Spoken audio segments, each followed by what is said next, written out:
Smoke and Mirrors Radio Hour. I'm Jay Weidner, talking to Dennis McKenna. Hey, Dennis. So, I want to ask you a question that I've been bugged about but for a long time, and that is this. We have these tryptamines, which are in various plants, and various people can brew things to create tryptamines, and we can take them not orally, but through smoke or whatever, and orally.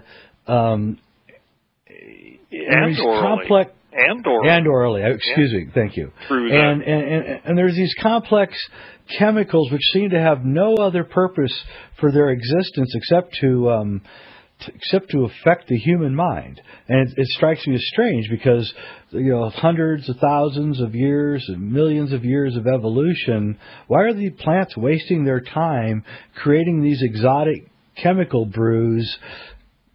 I don't get it. Well, you have to in some ways step out of the box of your own perspective. I mean, what is most impressive to us is that these tryptamines affect the human mind, and when we ingest them under the right conditions. And so we assume that must be what they're there for. It may be that they serve other purposes for the plants.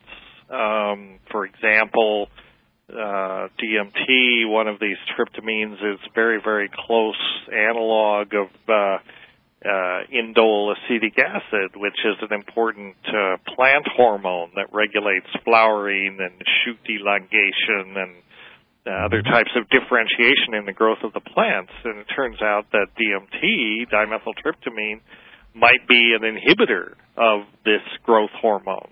So for the purposes of the plant, it might serve a territorial function, essentially to inhibit germination of the seeds of plants, other competing plants in an area.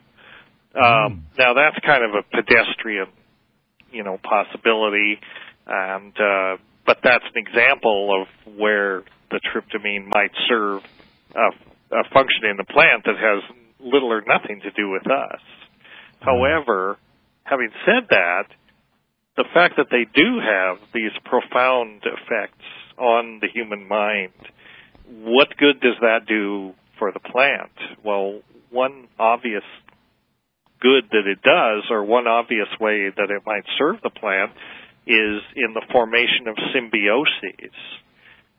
We humans, we primates, form relationships with plants basically because they provide something that we like, either food or drugs or dyes or construction materials or all the kinds of myriad things that we get from plants. Plants are useful to us because they yield things of value, and this can range from food to medicines to whatever. And so we tend to form relationships with these plants, which you might term symbioses. Symbiosis is a close living together for mutual benefit of two of different species. And that's really what plant domestication is all about. If we find a plant that we like, that is valuable to us for some reason, then our tendency as primates is to grow the thing, to essentially domesticate it. That's great for the plants. That gives them, in some sense, an evolutionary free ride. They don't have to compete out there in the jungle with every other plant. We take them under our wing, we grow them under protected conditions, and they yield whatever it is that we're growing them for, food or drugs or whatever it might be. But it's also a good deal for the plant, too, because it's protected kind of from the evolutionary vicissitudes of competition. In some ways, it's a deal with the devil, though, because, yes, I mean, its survival is assured as long as the survival of our species is assured. And if we blow it, then the plant also goes down. But so far, so good. It's worked up to now. Hopefully it will continue to work for a while. And I think that's the thing. That's really what these chemical compounds are, in plants. This vast diversity of chemistry that you find in plants are really plants develop these things. They evolve these compounds to mediate their relationships with other organisms in their environment, and not just humans, but everything. A famous botanist once said plants have substituted biosynthesis for behavior.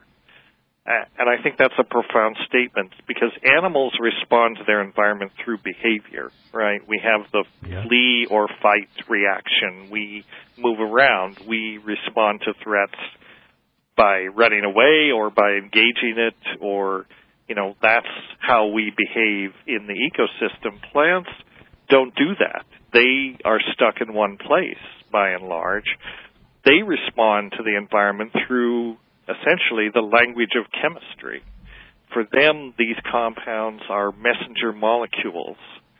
And in some case, the message is a very simple message. It's something like, stay away, don't bother me because I'm mean and nasty and I contain toxins that, you'll regret if you consume.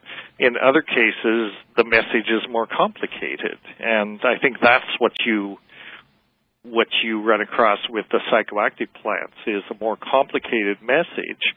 The plant may have evolved the compound originally as a repellent or a defensive compound, but then, these curious primates with our hypertrophied brains and our curiosity come along, and we sample the plant, and we say, hey, that was kind of fun. That actually felt good. So then you do it again. So in some sense, we've converted that defensive compound to our own purposes.